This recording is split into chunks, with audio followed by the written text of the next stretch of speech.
12/1/2026ಗೆ ನಮಗೆ ಒಂದು ಮಾಹಿತಿ ಬಂತು.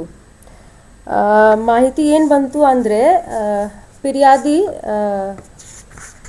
ಸ್ಟೇಷನ್ಗೆ ಬಂದು ಏನು ಹೇಳ್ತಾರೆ, ಅವರು ತಂದೆ ಕುಮಾರ್ ಅಂತ ಅವರ ತಾಯಿಗೆ ಮರ್ಡರ್ ಮಾಡಿದ್ದಾರೆ. ತಂದೆ ಮತ್ತು ತಾಯಿಗೆ ಸೆಪರೇಷನ್ ಆಗಿತ್ತು ಸುಮಾರು ವರ್ಷದಿಂದ. ತಂದೆ ಯಡೂರು ಗ್ರಾಮದಲ್ಲಿ ವಾಸವಾಗಿದ್ದು, ತಾಯಿ ಹಾಸನದಲ್ಲಿ ಕೂಲಿ ಕೆಲಸ ಮಾಡ್ತಾಯಿದ್ರು. ಮತ್ತು ಮಗ ಕೂಡ ಸೆಪರೇಟ್ ಆಗಿ ಹಾಸನದಲ್ಲಿ ವಾಸವಾಗಿದ್ದು. 10th ತಾಯಿ ಅವರ ಸ್ವಂತ ಊರು ಯಡೂರುಗೆ ಹೋಗ್ತಾರೆ. ಆವಾಗ ಮಗ ಹಾಸನದಲ್ಲಿತ್ತು.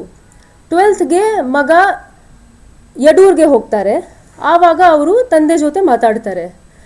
ಆವಾಗ ತಂದೆ ಅವರಿಗೆ ಕನ್ಫೆಸ್ ಮಾಡ್ತಾರೆ ದಟ್ 10th ತಾಯಿ ಅಂದರೆ ವಿಕ್ಟಿಮ್ ಯಡೂರ್ಗೆ ಬಂದಿದ್ದರು ಅವರ ಮನೆಗೆ. ಜಗಳ ಸ್ಟಾರ್ಟ್ ಆಯಿತು. ಮತ್ತು ಅವರು ಏನು ಮಾಡಿದ್ದಾರೆ, ಕಾಯಿಯಿಂದ ಚೀಕ್ಗೆ ಹೊಡೆದಿದ್ದಾರೆ. ಆಮೇಲೆ ಅವರು ಅನ್ಕಾನ್ಷಿಯಸ್ ಆಗಿದ್ದಾರೆ. ಇವರು ಸ್ಕೇರ್ಡ್ ಆಗಿ ಬಾಡಿಗೆ ಬೆಡ್ಶೀಟ್ ತಗೊಂಡು ಟೈ ಮಾಡ್ತಾರೆ. ಮತ್ತು around 12 AM in the morning 2 wheeler ತಗೊಂಡು ಯಗಾಚಿ ರಿವರಲ್ಲಿ ಅದು ಬಾಡಿ ಡಿಸ್ಪೋಸ್ ಮಾಡ್ತಾರೆ. ಬಟ್ 10th ಇವರು ಯಾರಿಗೆ ಹೇಳಿಲ್ಲ ದಟ್ ಈ ಥರ ಘಟನೆ ಆಗಿದೆ. 12th ಯಾವಾಗ ಇವರದು ಮಗ ಬರ್ತಾರೆ ಮನೆಗೆ, ಆವಾಗ ಅವರು ಕೇಳ್ತಾರೆ ದಟ್ ತಾಯಿ ಬಂದಿದ್ದರು ಇಲ್ಲಿ ಏನಾಯಿತು ಅಂತ. ಆವಾಗ ಇವರು ಕನ್ಫೆಸ್ ಮಾಡ್ತಾರೆ. ಆವಾಗ ಮಗ ಸ್ಟೇಷನ್ಗೆ ಬಂದು ಕಂಪ್ಲೇಂಟ್ ಮಾಡ್ತಾರೆ. ಆವಾಗ ಇಮಿಡಿಯೇಟ್ ಆಗಿ ನಾವು ದಸ್ತಗಿರಿ ಮಾಡ್ತೀವಿ ಅಕ್ಯೂಸ್ಡ್ಗೆ. ಮತ್ತು ಆ್ಯಸ್ ಪರ್ ಹಿಸ್ ಸ್ಟೇಟ್ಮೆಂಟ್ ನಾವು ಬಾಡಿ ಯಗಾಚಿ ರಿವರಿಂದ ರಿಕವರ್ ಮಾಡ್ತೀವಿ. 10/1/2026ಗೆ ಒಂದು ಕೊಲೆ ಪ್ರಕರಣ ದಾಖಲಾಗಿದ್ದು, ಇದರಲ್ಲಿ ವಿಕ್ಟಿಮ್ ಹೆಸರು ಬಂತು ಶ್ರೀ ಸತೀಶ್. ಅವರು ಒಬ್ಬನೇ ವಾಸವಾಗಿದ್ದು ಅಲ್ಲಿ ಹಿರಿಸಾವೆಯಲ್ಲಿ. ತಾಯಿ ಜೊತೆ ವಾಸವಾಗಿದ್ದು, ಬಟ್ ಬೇರೆ ಬೇರೆ ಮನೆ ಇತ್ತು. ಆವಾಗ 10/1ಗೆ ಅವರದು ನೇಬರ್ ತಾಯಿ ಮನೆಗೆ ಹೋಗ್ತಾರೆ. ವಿಕ್ಟಿಮ್ ತಾಯಿ ಮನೆಗೆ ಹೋಗ್ತಾರೆ. ಅಲ್ಲಿ ಇವರದು ಡೆಡ್ ಬಾಡಿ ನೋಡ್ತಾರೆ.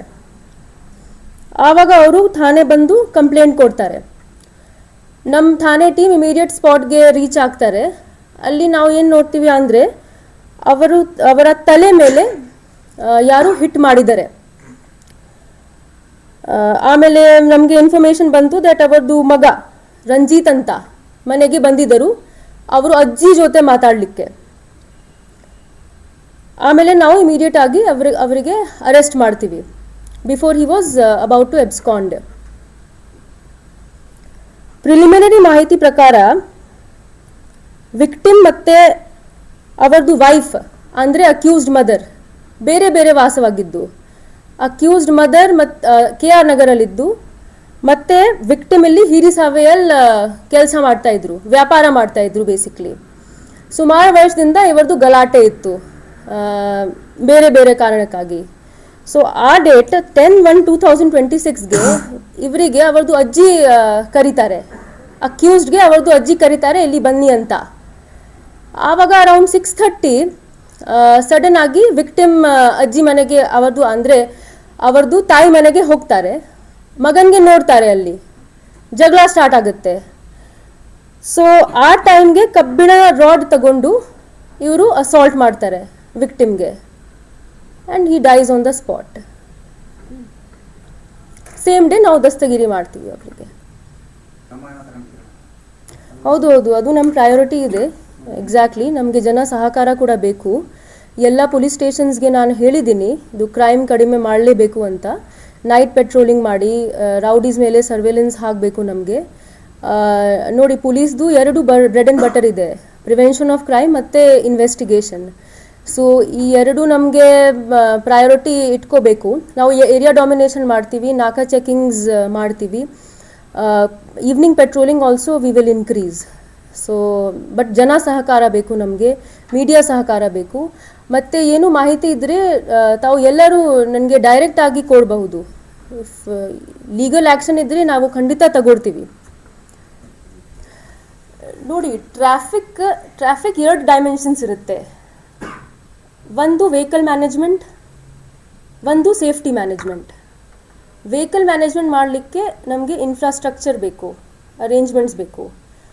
ಅದು ನಾವು ಕಂಟಿನ್ಯೂಸ್ ಆಗಿ ಡಿಸ್ಟ್ರಿಕ್ಟ್ ಅಡ್ಮಿನಿಸ್ಟ್ರೇಷನ್ ಜೊತೆ ಮಾತಾಡಿಕೊಂಡು ಮತ್ತು ಡಿಪಾರ್ಟ್ಮೆಂಟ್ ಜೊತೆ ಮಾತಾಡಿಕೊಂಡು we are continuously working on that.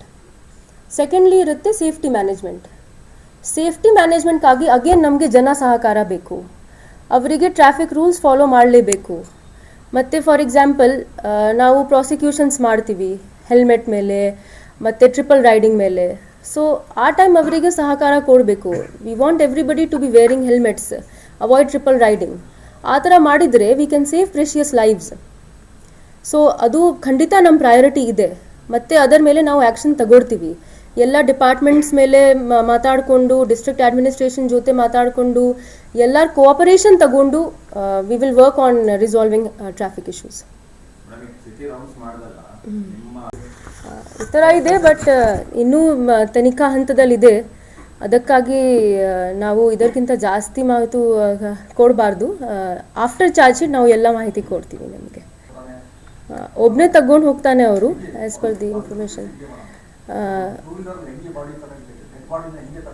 ಅವರು ಆ್ಯಕ್ಚುಲಿ ಬೆಡ್ಶೀಟ್ ಯೂಸ್ ಮಾಡ್ತಾರೆ ಟೈ ಮಾಡಲಿಕ್ಕೆ ಬಾಡಿಗೆ. ಅವರು ಮುಂದೆ ಕೂತಿರ್ತಾರೆ, ಇವರಿಗೆ ಹಿಂದೆ ಕೂತಿರ್ತಾರೆ ಡೆಡ್ ಬಾಡಿಗೆ, ಮತ್ತು ಬೆಡ್ಶೀಟ್ ತಗೊಂಡು ಟೈ ಮಾಡ್ತಾರೆ.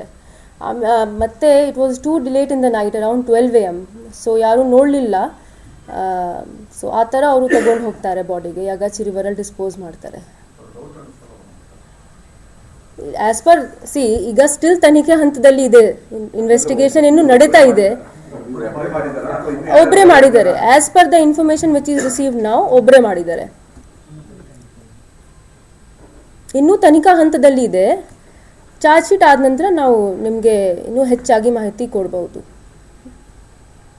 ಇನ್ಫ್ರಾಸ್ಟ್ರಕ್ಚರಲ್ ಅರೇಂಜ್ಮೆಂಟ್ಸ್ ನಮಗೆ ಬೇಕು. ಸೊ ಅದು ನಾವು ಡಿಸ್ಟ್ರಿಕ್ಟ್ ಅಡ್ಮಿನಿಸ್ಟ್ರೇಷನ್ ಜೊತೆ ಮಾತಾಡಿಕೊಂಡು ಮಾಡ್ತೀವಿ. ನಾವು ಕಂಟಿನ್ಯೂಸ್ ಆಗಿ ಮೀಟಿಂಗ್ಸ್ ಮಾಡಬೇಕು, ನಮಗೆ ಡಿಸ್ಕಷನ್ಸ್ ಮಾಡಬೇಕು. ಅದು ಮಾಡಿಕೊಂಡು we will take an action on that.